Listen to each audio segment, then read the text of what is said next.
Welcome everybody to Are You Ready to Garden? This is our weekly webinar series where we talk about different horticultural topics every week. This week we'll be discussing planting a backyard vegetable garden with yours truly, Angela Monahan. I am the Master Gardener Coordinator for Middlesex County, and what the Master Gardeners do is the Master Gardeners are a group of volunteers who have been trained in environmentally sound horticultural practices. And after the Master Gardeners go through the training process, then they go out into the public and into the community, and then they educate the public on the various horticultural topics. So if you have a garden club or a library or even a school and you're interested in having a Master Gardener, right now deliver a virtual presentation, we do have that service available. Right now, we do not do any in-person events because of COVID, but also if you're interested in joining the Rutgers Master Gardener program, we will be starting a hopefully in-person program this coming fall. So if you're interested, you can email the Master Gardeners at co.middlesex.nj.us. We also have the Beginner Farmer program coming up. That's going to be another great program brought to you by Rutgers Cooperative Extension. If you're interested in farming or you have land and you'd like to get started but don't know where to start, this will be a really great program. We're launching with some virtual programming in May, and there's going to be some online courses through the fall. Hopefully they'll be able to get everybody out to some farms for farm tours and hands-on working on the farms. And if you're interested in learning more about the Beginner Farmer program, I invite you to email the Beginner Farmer at njas.rutgers.edu. So as the Master Gardener Coordinator, I deliver a lot of content to myself and other extension program associates, and we have our hands-on, and then we also have our in-classroom time. So throughout the fall and the spring, we have our in-classroom time where we have different horticultural topics that we cover every week, and then in the spring and the summer, we go out into the garden and do our hands-on training, and that's my favorite part. So this presentation, I will discuss a lot of what we do in our vegetable garden at the Earth Center and how you can apply those things to your garden. And whether it be your backyard vegetable garden, maybe a community garden plot, a lot of these topics can be applied to your situation. So a quick overview, we're going to talk about site selection, making a garden plan, some tools and supplies you may need for the job, planting in the garden, and reaping what you sow. All right, so let's start off with garden site selection. If you own a home, you might have a property survey, and this is a really great tool that will enable you to kind of plan out what's already existing in your lawn, and what you can add, where things are situated. This is an example here of our property. My husband and I purchased a home last year, and I had a spare property survey. So you can kind of see where we have a little shed kind of in the back, some flower and vegetable beds off to the side, and some other things I've sort of drawn in to kind of help us visualize where things go and how we can kind of orient things in our yard. If you don't have a property survey, no big deal. You can just mock up a nice little drawing for yourself, and kind of this helps you plan where things should kind of go. Also, you want to have a compass that will refer to the orientation of your yard, so north and south, east and west, and kind of knowing where the sun is oriented throughout the year. So we're very lucky in that we have a south-facing backyard. Our front yard is very, very tiny, so the backyard kind of makes up for it. And because it's south-facing, it tends to stay warmer or get warmer in the spring.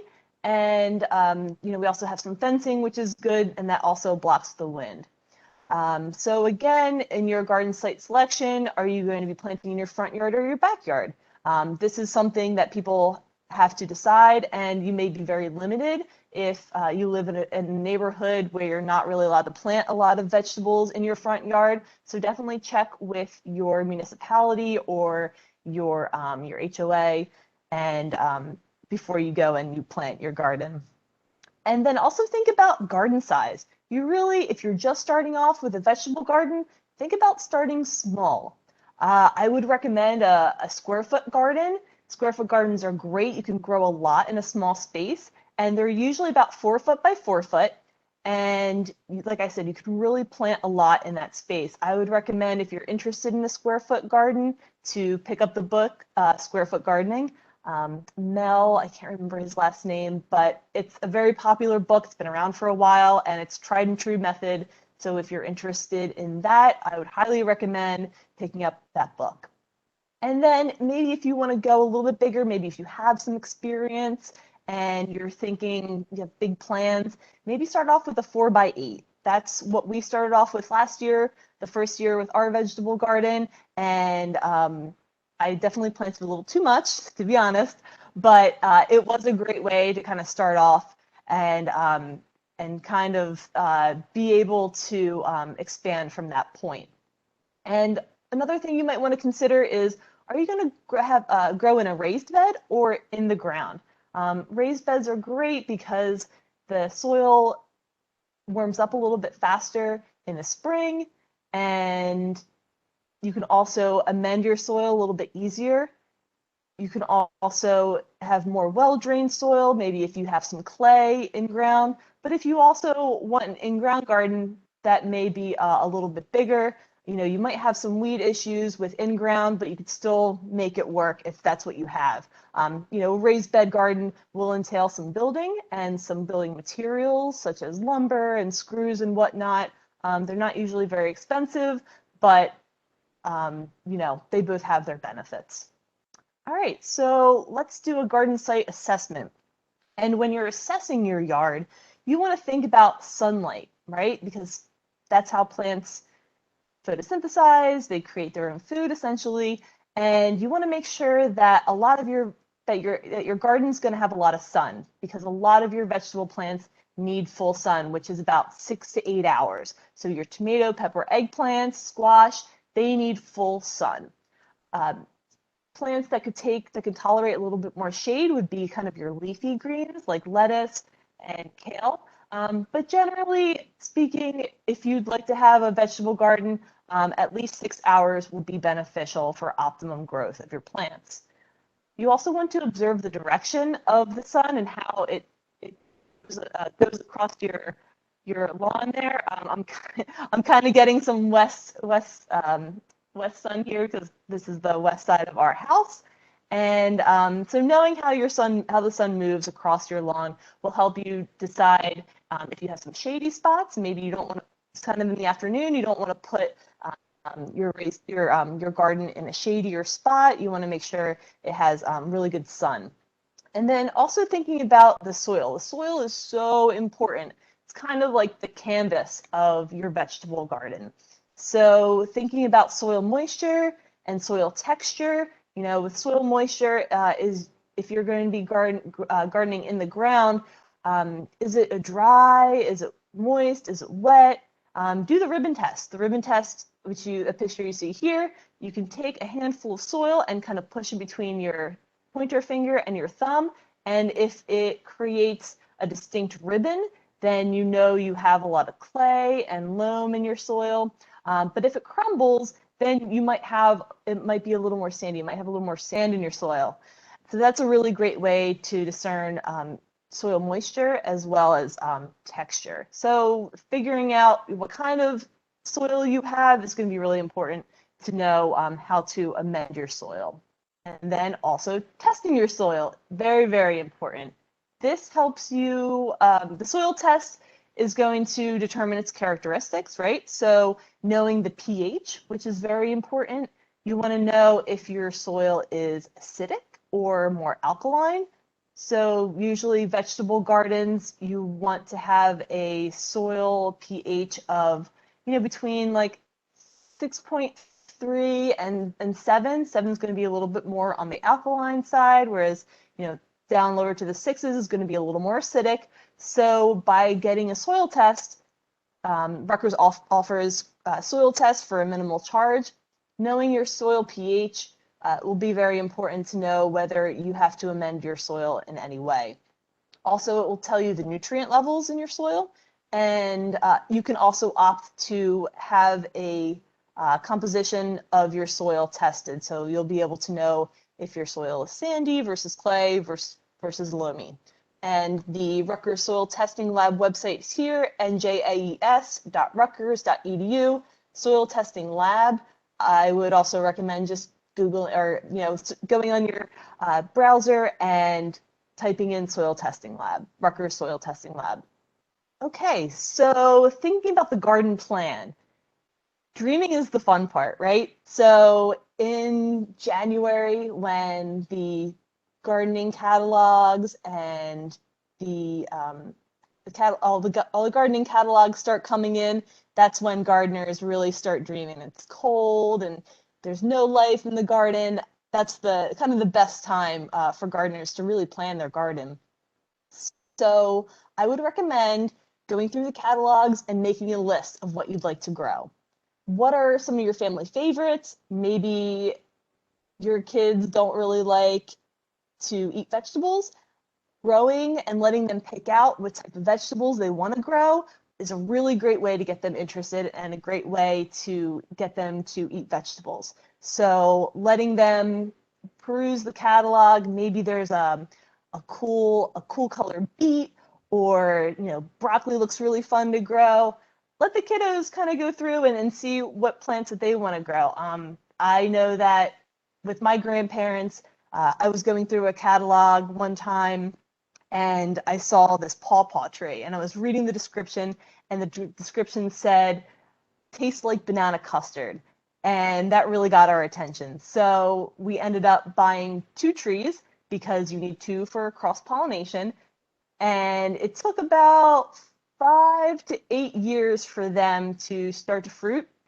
And man, we were so hooked, and they still have the trees there to this day. And every August, September, we go and we harvest the fruit, and it's really delicious. And it's a special treat, and it just brings up really good memories about those times going through gardening catalogs, spending that time with my grandparents, and kind of creating those memories. So also, what are some other hard vegetables, or some other vegetables or herbs that are hard to find? Maybe in your home country, you ate a certain herb all the time and you have a really hard time finding it here in the grocery stores.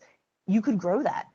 Try to find the seed, usually from reliable sources would be the best recommendation, not like Amazon or Etsy, but from some of these gardening catalogs. And you might have success in growing it in your own vegetable garden. Experimenting is the best part about gardening. You never know what's going to happen. Hopefully you have some successes, you might have some failures, but trying it out is always worth the reward. Also thinking about your perennial crops versus annual crops, things like asparagus come back every year. So you might want to choose let it have its own bed. We're starting an asparagus patch this year, and we're just going to let it have its own little bed so that it doesn't interfere with some of the annual crops that we're going to be growing, such as tomatoes, peppers, and eggplant. And then also consider the size of your garden and try not to get carried away. It's really easy to get carried away with buying a ton of seed, but you want to make sure you don't plant too much. Also, take note of the plant size at maturity. Usually in a lot of these catalogs, especially Johnny's, I would recommend they'll describe how big the plant gets, when the plant matures, when to harvest it. So kind of take note as you're going through the catalogs. All right, so you might have the question, well, which crops are going to grow? When do they grow? So we're going to talk about cool season versus warm season crops. We'll talk about direct seeding versus transplanting. And we also want to think about planting winter hardy varieties versus some heat-resistant varieties. So a really good example of this would be lettuce. Lettuce, if you're a big salad freak, you can grow some lettuce varieties that will withstand colder temperatures, and it is a cool season crop. So they've also bred other varieties of lettuce that are more heat resistant. So what happens with lettuce is that if it is exposed to heat over a longer period of time, it'll bolt. And what bolting means is that it will send up a flower shoot. So you don't really want this because this turns the lettuce leaves bitter. And by planting these heat-resistant varieties, they'll be more resistant to bolting.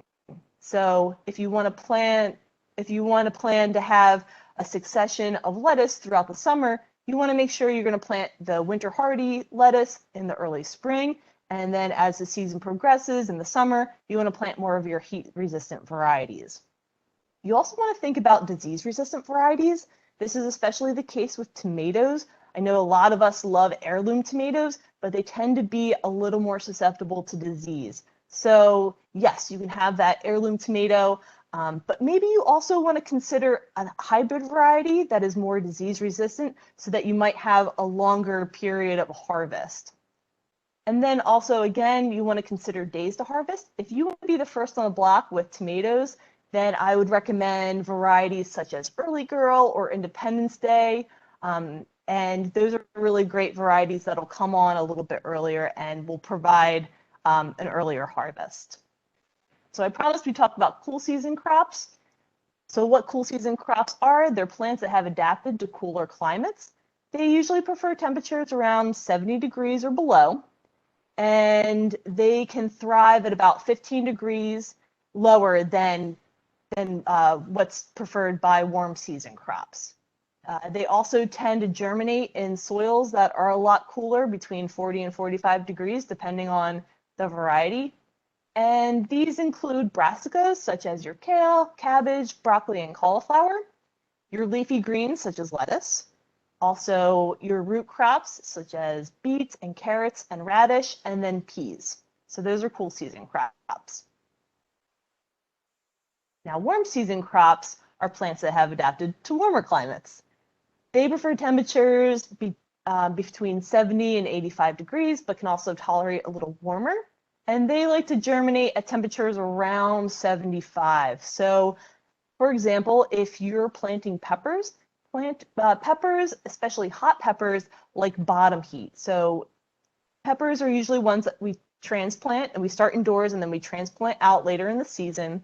So if you're having a hard time germinating hot peppers and you don't have a heat mat, I would recommend buying a heat mat and then also buying a really good, well-drained germination mix.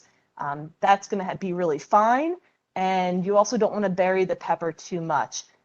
Another problem that we've had in the past would be overwatering of the pepper seeds, and that tends to rot the seed. So thinking about all those things, especially with hot peppers, that can affect their germination and your success with transplanting peppers. Again, warm season crops are going to be your beans, your squashes, watermelon, eggplant, corn, and tomatoes and peppers. So we also want to consider soil temperature. So, you know, we've had some really nice warm weeks, warm weekends, and we're thinking, oh yeah, let's get out of the garden. I want to plant everything. Well, just hold up a little bit because we don't want to plant everything quite yet. So Rutgers has a really great website. It's the Rutgers NJ Weather Network, and you can see njweather.org, and they have a whole bunch of different types of maps that you can view pretty much in real time.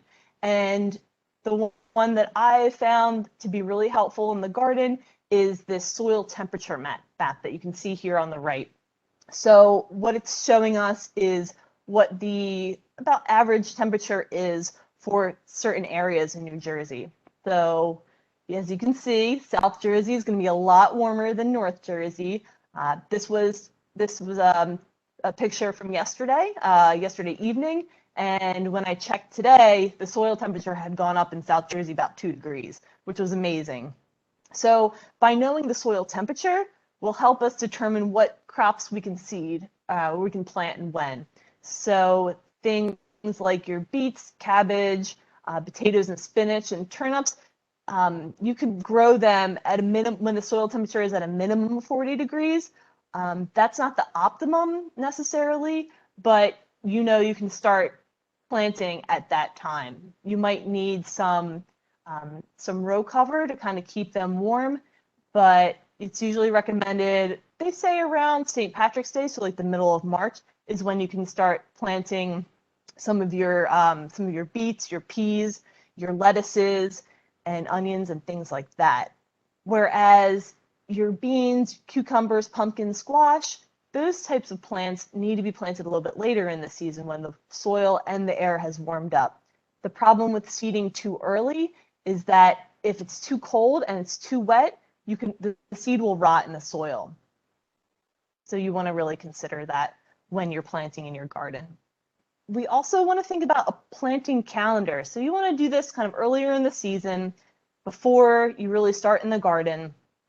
That way you have a plan and you're all set up and ready to go for the year. So usually the last day of spring freeze for New Jersey is between April 1st and April 30th, depending on where you are in the state. So for Central Jersey, where I am, the last frost date is between April 15th and April 30th. Now, last year, we had a very late frost around Mother's Day, which was very detrimental to a lot of people because a lot of people had already planted their tomatoes and peppers and eggplant. And what happens if you plant a little bit too early and you get a cold snap is that the plant is almost stunted in growth. So you want to kind of err on the side of caution. We've been having a lot of cool, wet springs in the past 5 years or so that I've noticed, and our plantings have kind of been delayed. So we usually try to say around Mother's Day, around May 15th is a safe time to plant your warm season crops. But thinking about last year, if you do intend to plant around Mother's Day, you might want to have a backup with some row cover to kind of keep your plants warm. So again, we're kind of thinking about soil temperatures, and then with your planting calendar, thinking about succession planting. Now, succession planting is really great if you want to keep harvesting throughout the season. So like we talked about with lettuce. Lettuce is really great if you start it in March. It might not germinate right away or mature right away because the air in the soil might be a little bit cooler. But if you plant about every 2 weeks, you will have lettuce, throughout the whole summer. And it's pretty interesting to do. So you don't want to plant all of your seeds at once. So planting a little bit at a time and leaving some space in your garden so that when you do the succession planting and you want to plant weeks ahead, that you're saving the seeds and the space so that you have that area to plant. Okay, some tools and supplies. Some recommendations would be fencing. I'll show you a picture in a little bit about our fencing situation in our garden. We have squirrels and there's a resident groundhog in our neighborhood, so I didn't want to take the risk of having those critters in my garden, work too hard to have a squirrel eat my tomatoes. So fencing is very important, and I know a lot of people have problems with deer. So making sure that your garden is fenced off so that you don't have any problems. Also thinking about soil amendments. This is really handy after you get your soil test. The soil test will tell you, yes, you need to lime, no, you don't. Also, it's really good to incorporate compost, which we'll talk about a little bit more later. Thinking about irrigation. In a couple of weeks, Brendan will talk to you about irrigation for your garden. And gloves are always great. If you don't wear gloves, sometimes, in the garden, you may get poison ivy like I do right now. But gloves are also important. It saves your hands. Sometimes people's hands get cracked and dried. Gloves are really great. Also, some hand tools would be really good if you're, especially in raised beds. Hand tools are awesome. So I recommend either a hand trowel or a hori-hori I personally have a hori-hori that is always by my side when I'm in the garden. I really like it because it has a sharp edge on one side and a serrated edge on the other, so I can kind of like cut through weeds if I need to, or just kind of dig because it has a very long blade. Blade, maybe not the right word, but it's a great handle, and I love my hori-hori. Some other things would be maybe a mini oscillating hoe or a hand hoe, some sort of hoe that you can use to kind of get those weeds out. Also bypass pruners. Get yourself a nice pair of pruners, take care of them, do not leave them outside, and sharpen them every year, and you will have them for life. Also, having a spade and a shovel. A spade is going to help you kind of cut the grass or maybe dig a hole, whereas the shovel kind of helps to shovel maybe compost or soil from one place to another. A wheelbarrow, a really good wheelbarrow, is helpful in the garden, kind of moving things from one side of the yard to the other. Get yourself a nice spray nozzle and don't drop it on the ground or you'll break it.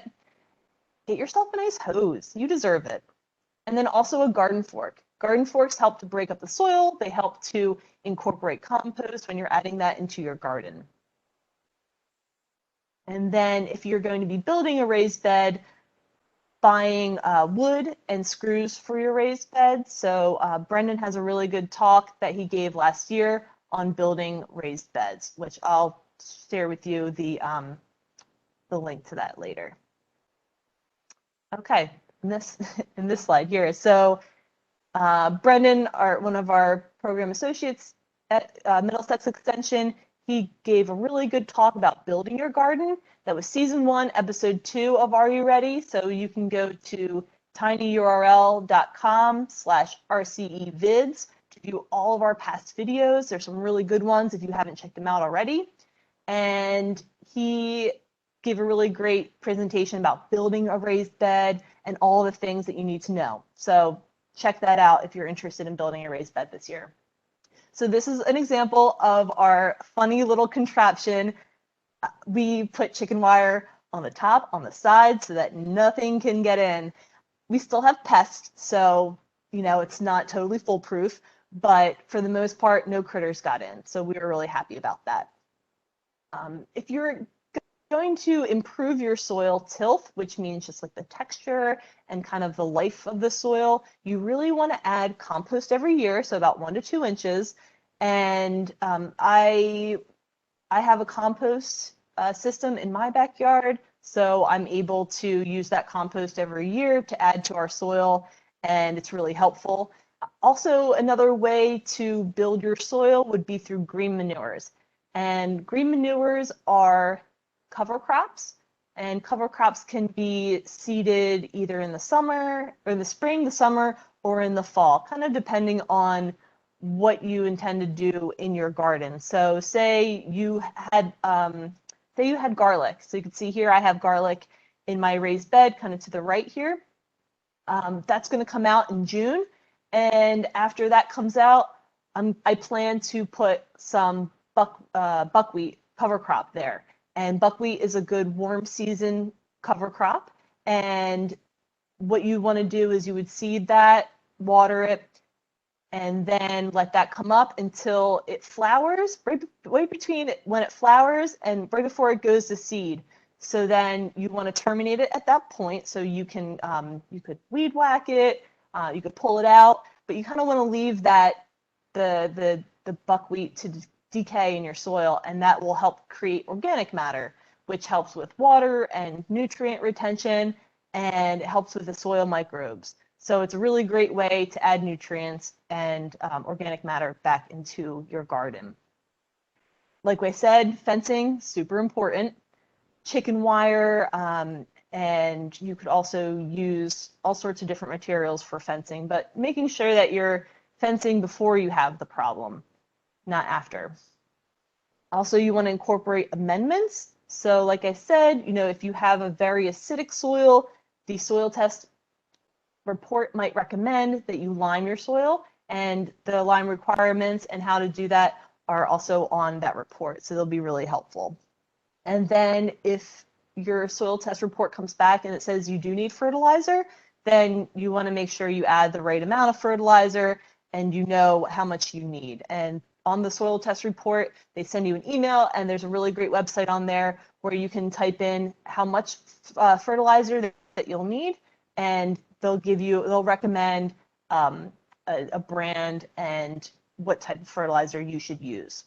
And then also just a reminder, don't work the soil when it's wet. So we just had a lot of rain here in central Jersey over the past couple days, and so the soil is really saturated right now. So I wouldn't recommend going out into the garden and working in the garden until maybe like Saturday or so, once the soil's dried off a little bit. And this way you're not creating compaction in your soil. So when the soil is wet, the soil particles will be more susceptible to compaction. So you want to make sure that you kind of lay off the soil while it is wet. Do we want to stop for questions, Dave? Have you ever heard of fibrous soil? Someone says they have fibrous soil. Yeah, I don't know what that means, but I really wouldn't recommend replacing soil because it takes thousands of years to create soil. It's amazing. So I wouldn't necessarily replace it, but I would recommend amending it with compost. And over time, you'll start to see that the soil is more crumbly, and I wouldn't recommend replacing soil. I mean, if the only way I would say that you don't want to use soil is if it's been contaminated with heavy metals. I suppose it's possible that fibrous soil could mean maybe there's a lot of roots already in it, maybe from a surrounding tree or something, but right. That's a lot of work. Get to work. That would be a lot of work. Yeah. Do a raised bed. Raised bed would be a lot better if that's the case. And on the topic of raised bed, I'm not sure if you're going to get to this. Someone wants to know, of course, where is the best place to get organic or natural soil from? I would recommend using peat or compost and getting it from. We really can't recommend a specific place, but trying to find a reputable source can be a little bit difficult. But using peat, if you can find peat, and using vermiculite and a little bit of compost in your garden soil, mixing that, there's a certain ratio there that will help you get some really good raised bed soil. How about soil testing? If you're gonna fill your raised bed with new soil, do you think people need to soil test immediately, or maybe get it going this year and do it again? What would you do it next year? Yeah, I would say test your soil before you plant. That way you can kind of figure out what your plants are going to need.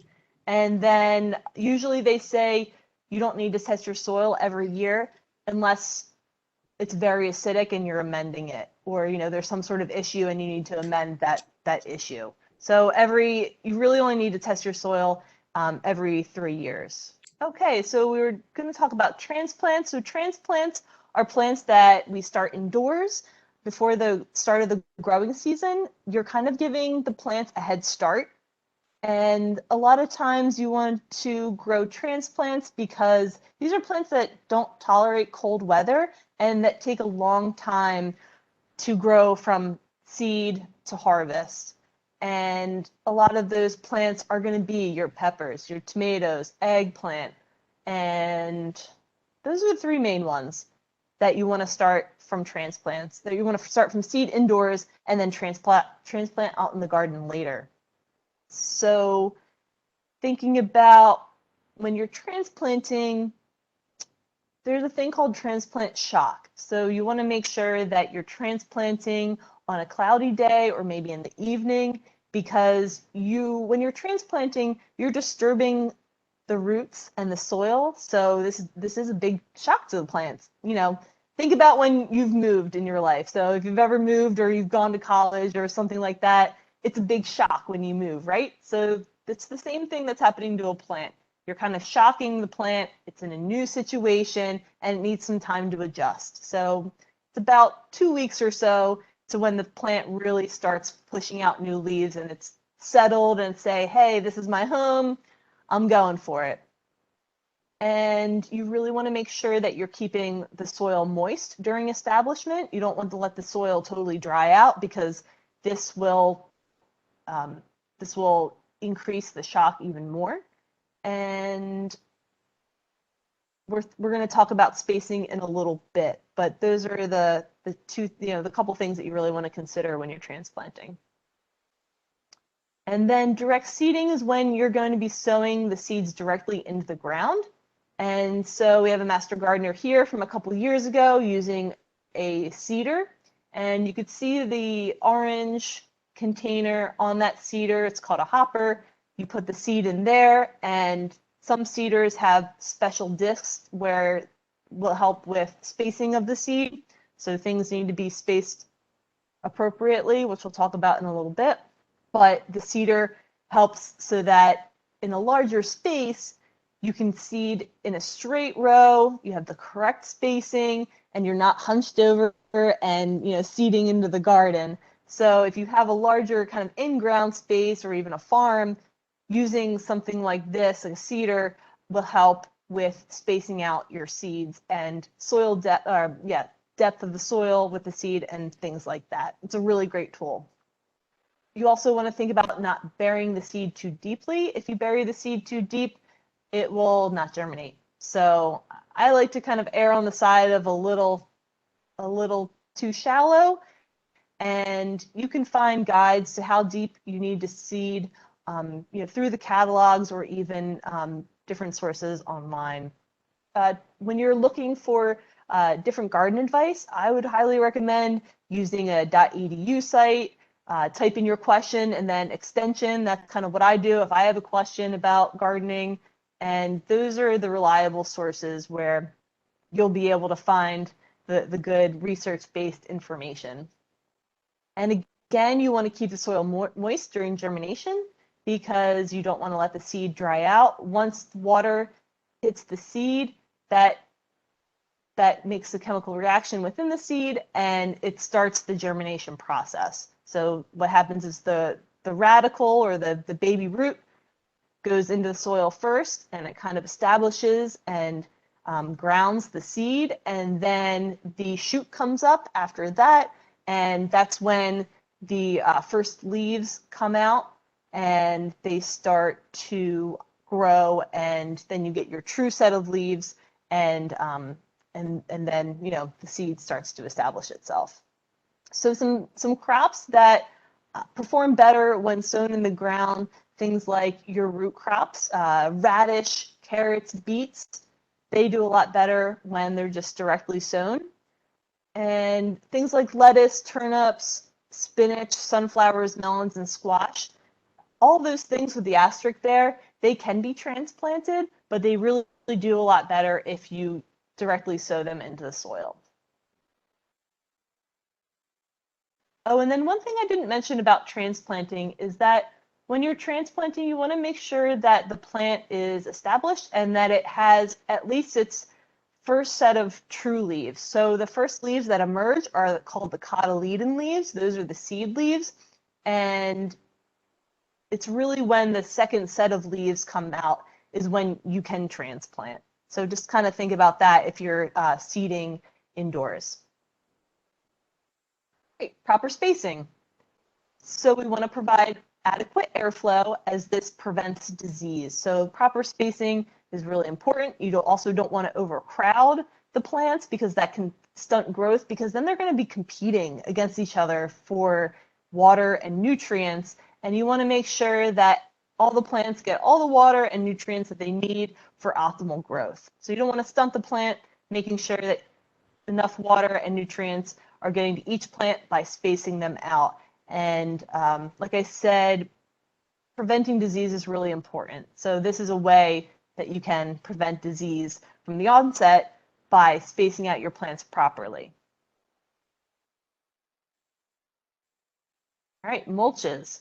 So there's a variety of mulches you can use. Sometimes we use wood chips for our pathways, as you can see top left and at the bottom photo. Wood chip, just regular.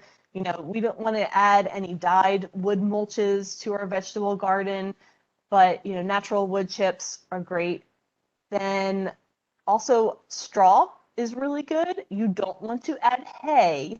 So there's a difference. There's straw and there's hay. Hay are for horses, as the saying goes, and straw is more so the stem. It's not the seed. So hay has the seed head in it, whereas straw is just the stem of the plant without any seed head. So if you add hay to your garden, you're going to have a lot of weed seeds. A lot of weed seeds and weeds come up in your garden. So make sure that you know what you're purchasing when you purchase straw, and that it's not hay. So using straw is a really good mulch. You can also sometimes people use this reflective mulch. It's like a plastic mulch, and that sometimes will help with pest prevention. So I know a big one, aphids and whiteflies don't like that reflection of the sun because they hide underneath the leaves. So if you have this reflective mulch, it's going to be bright on the underside of the leaves. So that's going to really prevent those aphids and whiteflies from nestling in the underside of your leaves. So that's also a good tip when you're scouting for different pests in your garden. Look on the underside of leaves and making sure that there's nothing creeping under there. Another mulch would be black plastic mulch. We use this in our demonstration gardens to kind of show the different varieties of mulch that we have. And so plastic mulch is good because it can warm up the soil a little bit faster. And it also helps to keep the moisture in and around your plants. We use drip irrigation throughout our beds. So we put the drip irrigation down first and then the plastic mulch on top, or any mulch really. So also this encourages plant growth because the soil is a little bit warmer, and it also prevents weeds, which is, the big thing about mulch, is why we like it. And it also has the ability to prevent insects and disease, like I was talking about with the reflective mulch, preventing insects from nestling underneath the underside of leaves. And also with disease, there's a lot of soil-borne diseases, especially with tomatoes. One that you may see in your garden a lot is septoria, leaf spot. And so what happens with septoria is because it is a soil-borne disease, it will start on the bottom leaves. And if the leaves are touching the ground, that can open the plant up to be susceptible to septoria. So a rain event will occur, or maybe even just from watering overhead, and the septoria fungi will hop on the leaf, and then it will spread upwards through the plant, and you'll see your plant, in just a few weeks, sometimes it goes from just the bottom leaves all the way to the top of the plant. So you can prevent that by using mulches. Okay, also in your garden, you want to attract beneficial insects. So you don't have to just plant vegetables, but incorporating herbs and flowers and attracting those pollinators and other beneficial insects will help fight the bad insects in your garden. So you can attract predators and parasitizers. Predators are ones that attack your vegetable pests, and parasitizers will actually lay their eggs in insects, and especially the tomato hornworm.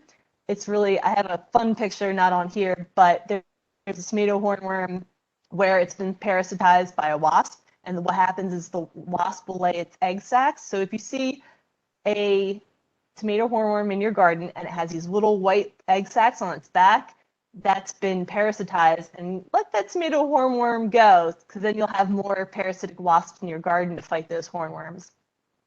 Also, what beneficial insects do is they pollinate our crops. Without pollinators, we wouldn't have vegetables to eat. So they're a very important part of our vegetable growing commodity in farming.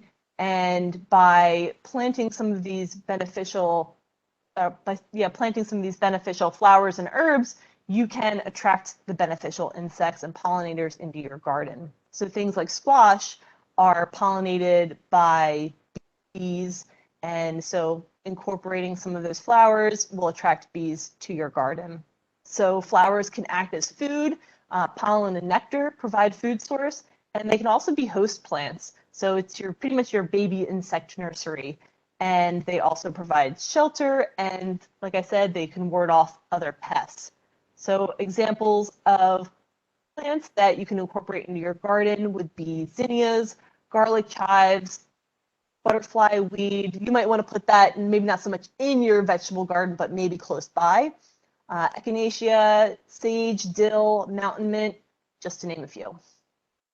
Okay, so during the growing season, we want to try to prevent pests and disease as much as possible. That way you don't have a problem or as big of a problem later on. So things you can do would be excluding pests. So as you can see here, we have an insect barrier, and it looks like it's covering up some broccoli or kale. And a common pest in the garden that attacks our brassicas would be the cabbage lopper. And so it's a little green worm that you may have seen in your garden, and it eats holes in our cabbage leaves or any leaves of the brassica family. And so by using this netting, you're encouraging airflow because it's a very fine netting, but then you're also preventing insects from getting in there. And how do the cabbage lopper get onto your plants? Well, it's a white moth. So if you see little white moths flying around your garden, they're not good. And they're invasive anyway. They're from Europe. So if you kill one, then it's not as big of a deal. But you also, if you do incur an issue, you want to use the least toxic methods first. So if you see beetles around, you may want to grab a jar with some water and oil, and then put your little gloves on and pick off the beetles or pick off the worms or caterpillars that are on your plants. Put it in the little jar, and then they kind of die. You don't have to squish them if you don't feel comfortable doing that. Although if you're a seasoned gardener, you will start to squish the insects. But I also understand that if you don't feel comfortable, you can just plop them off and pick them off. And that's an organic way to garden. You don't always have to go for the bottle and spray something. Just by picking things off, especially if it's very early days where there's not a whole lot of insects there, you can just kind of pick them off and get rid of them that way. And then if it becomes a larger issue, say if it's, I don't know, Colorado potato beetle that might be on your eggplant, or flea beetle, you may have to spray. So trying to use the least toxic methods first is highly recommended. All right, so you also want to monitor for pests and disease. If you have a funky, cool little hand lens, that'll show you what's on your plant. To the right here, you see whitefly. They're very small. They have little wings and they fly around, and they can be found, like I said, on the underside of the leaves. So making sure that when you're monitoring your plants, you want to look on the underside of leaves, you want to look under the plants, on the stems.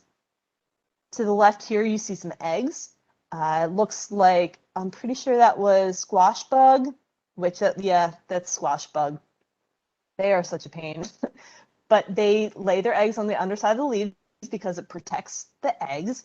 And they can also be found on the internodes and on the stems of plants. So what you would do here, if you found that, you have your little gloves on, just smoosh them off, and that will prevent another generation from growing in your garden.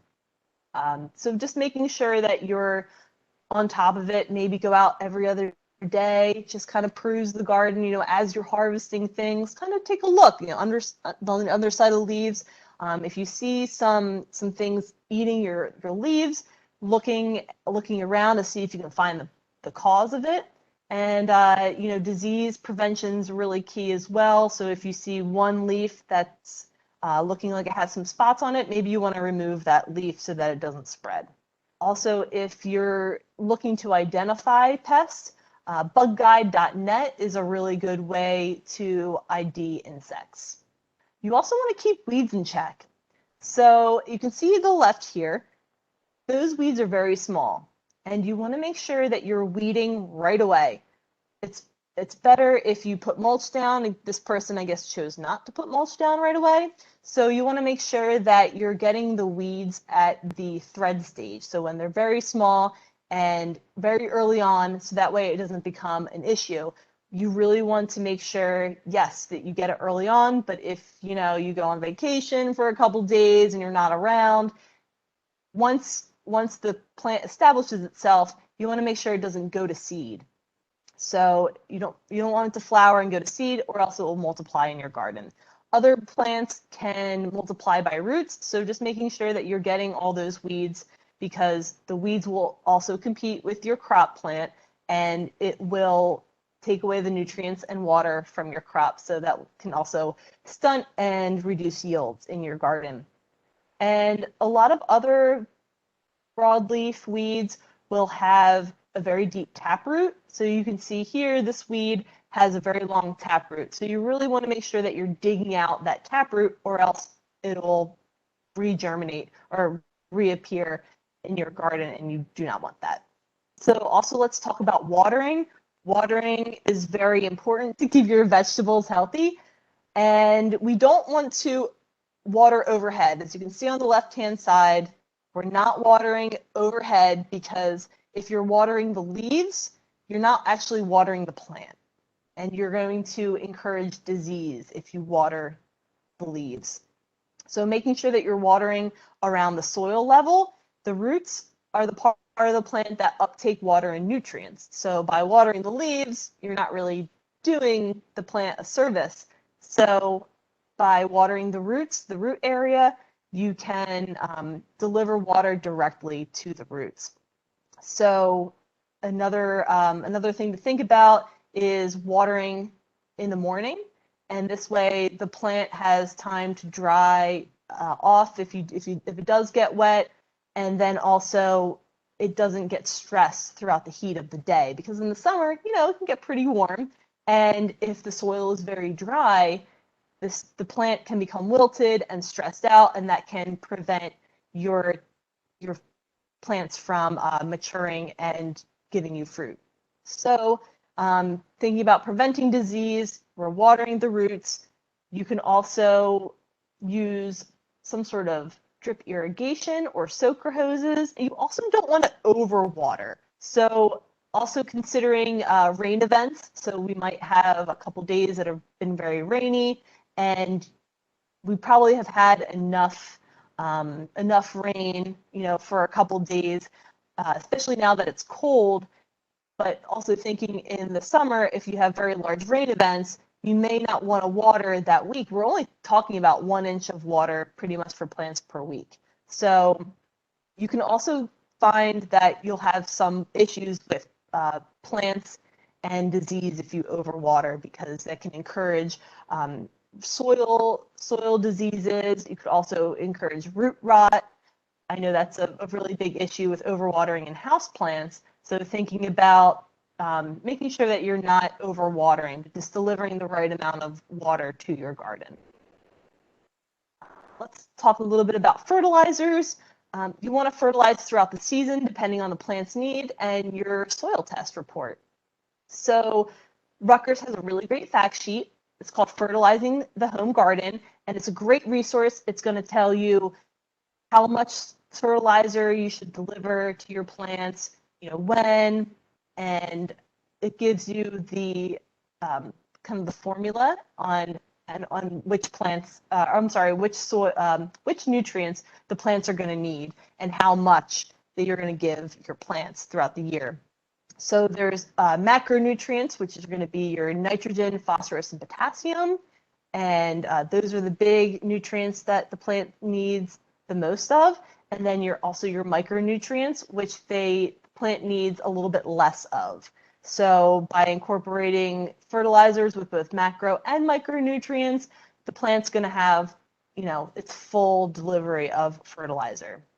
And then you also want to consider either granular or liquid fertilizer. So granular fertilizer is going to be kind of grainy, and it's a slow release fertilizer. So I like to add granular fertilizer early on in the planting, you know, right in the beginning of the season, because this slowly releases nutrients to the plant throughout the season.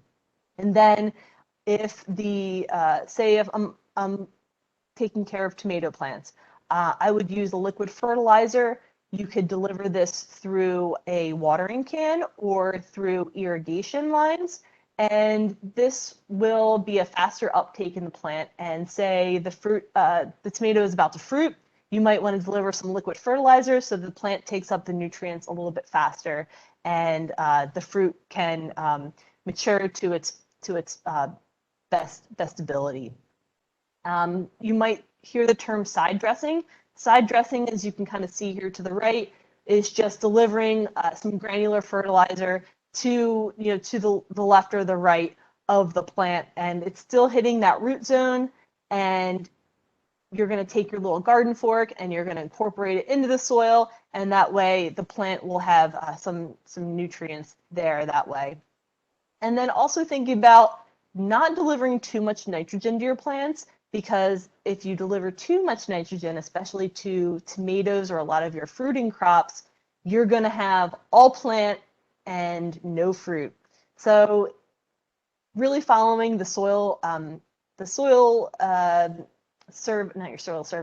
report, and then also what the fertilizer recommendation is on the fertilizer bag, and making sure that you're not over fertilizing, because you could also burn your plants, especially early on when they're young, and making sure that you're not delivering too much nitrogen, because nitrogen is what promotes leaf growth.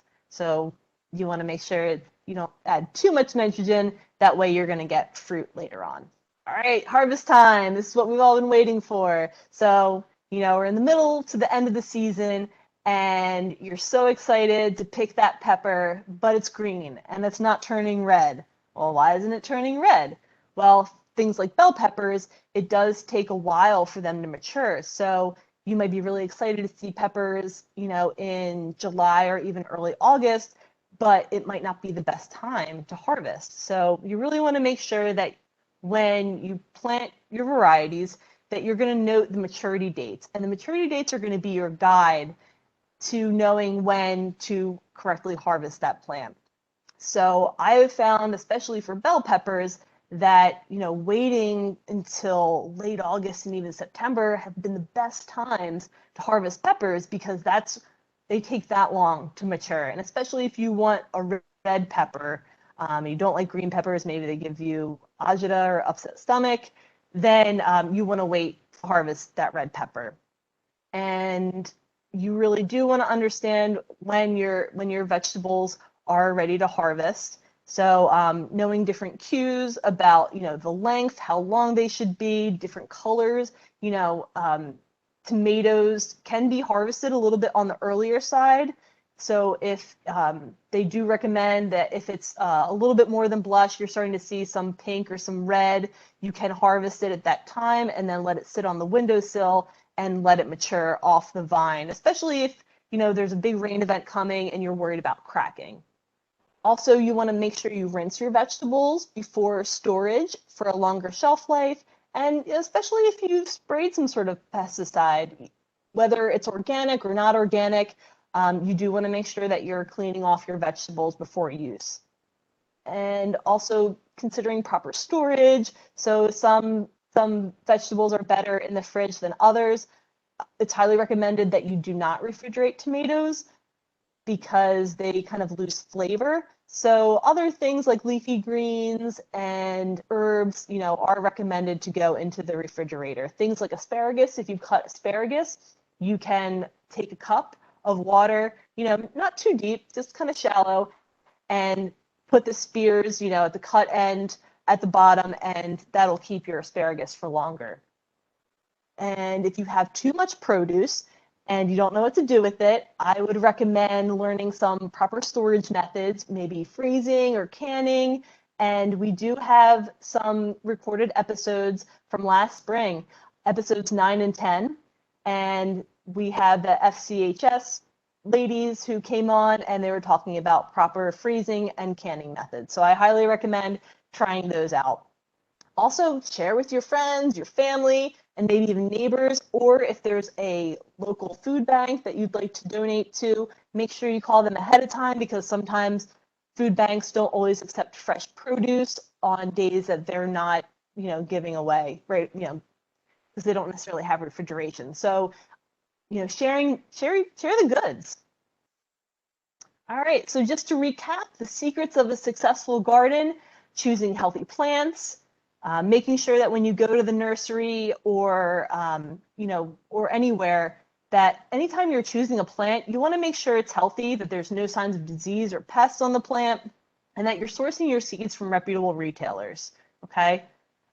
The right plant in the right place, making sure that your vegetable garden is in a nice sunny location and that it has adequate soil needs, getting a soil test.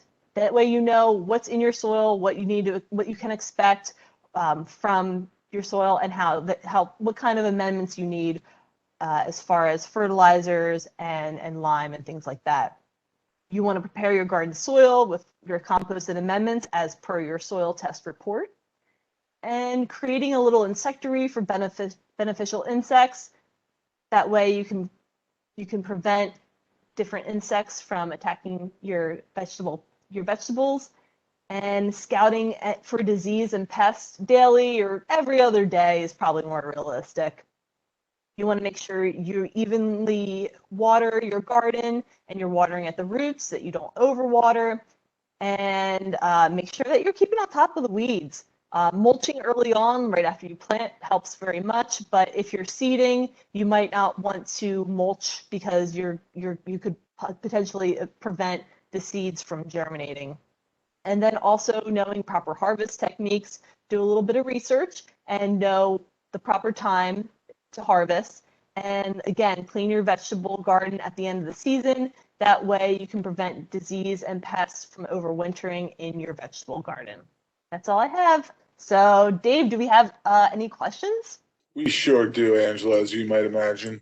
Let's talk a little bit about manure. So fresh manure is not good. We want to make sure that the manure is aged at least 6 months, because you can incur pathogenic diseases, which will be harmful to humans. And so using aged manure is going to be best. All right, let's talk about planting near a tree, a big oak tree. If you're going to put your 4x4 garden near there, can you talk about shade and maybe maple roots versus oak roots? Oak roots probably aren't as fibrous and shallow as maple roots, because I know maple roots tend to be very shallow. So I wouldn't recommend planting very close to any sort of tree, because you're going to get a lot of shade, because oaks and maples are shade trees. So like I said before, you don't want to make sure that you have at least 6 hours of sun in the space. If it's a little bit less, I would recommend planting leafy greens, and you should be okay. Doing a raised bed would be fine. You would probably want to add a lot of raised bed soil to that area, so that you're not, so that the roots aren't really coming up. Is there any, what about soilless mix in a raised bed? Yeah, so soilless media is probably okay. A lot of the soilless media is comprised of peat, vermiculite, perlite, and things like that, which is what you might want in a raised bed. Mary's asking about keeping baby rabbits out of the raised bed. She's already got chicken wire fencing around it. I don't know what else you can do except go down into the ground. A lot of times, if you do want to prevent, bunnies and whatnot, and especially groundhogs, from getting into your garden, you want to bury the chicken wire at least 3 feet deep, and that will prevent any burrowing animals from coming into your vegetable garden. If I might translate that, it also might be bury it as deep as you can. 3 feet is a long way down. It's a recommendation, but anything's going to help. If you can get to 3 feet, great. Okay, let's talk about bugs for a minute. 2 things.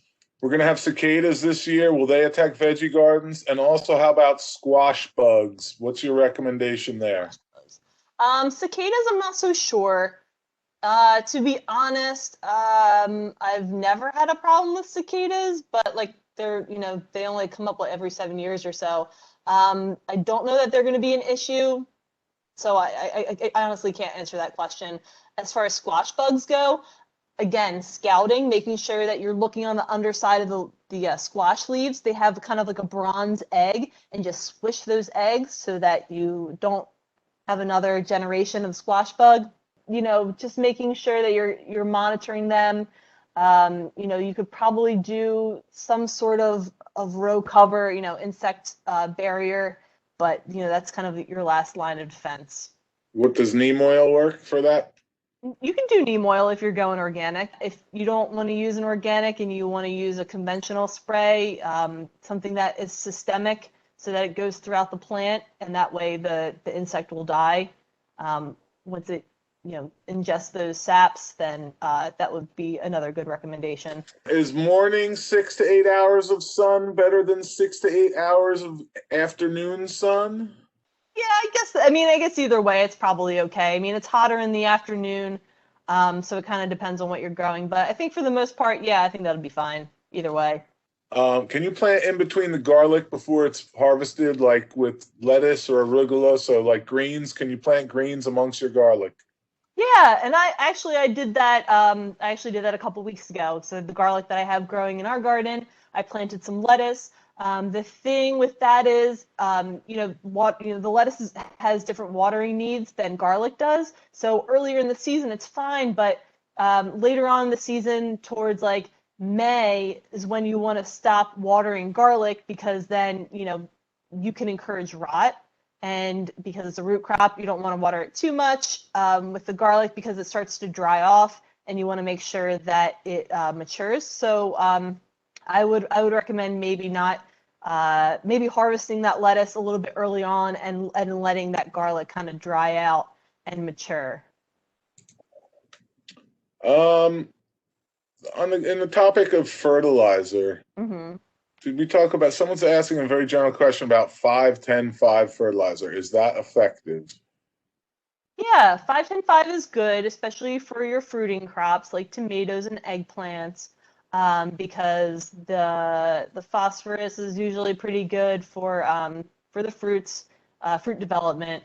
And yeah, 5-10-5 is good because it's not as much nitrogen. Like we said, we don't want to encourage a lot of leaf growth, so a lower nitrogen fertilizer is probably pretty good, kind of like later in the season. Would insect nets prevent pollinators? We would put an insect net over squash to prevent squash vine borer, but once they start flowering, you want to take that insect net off so that you can encourage pollinators. But for things like leafy greens, cabbage, kale, and broccoli, you can leave that on all season until you're ready to harvest, and you'll be fine because they don't need pollinators. I see one from Carl about watering the garden from a rain barrel. That is kind of questionable because the water's coming off your roof. I would recommend against using that rain barrel water in the vegetable garden, and maybe watering, you could probably do like a fruit garden. That would be okay if you had, fruit trees, or even, your lawn, or your ornamental plants, but not really so much with your vegetable garden. We want your success stories. If there's something that you learned on our webinars here that you are super proud of, that you're really excited about, that you did very well in the garden last year or even this year, we want to hear it. So please email us at mastergardeners@co.middlesex.nj.us.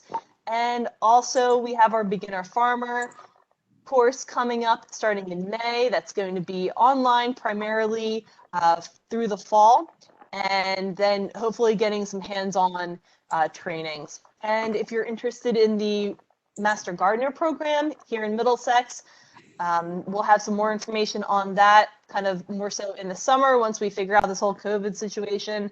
And you can email us at mastergardeners@co.middlesex.nj.us.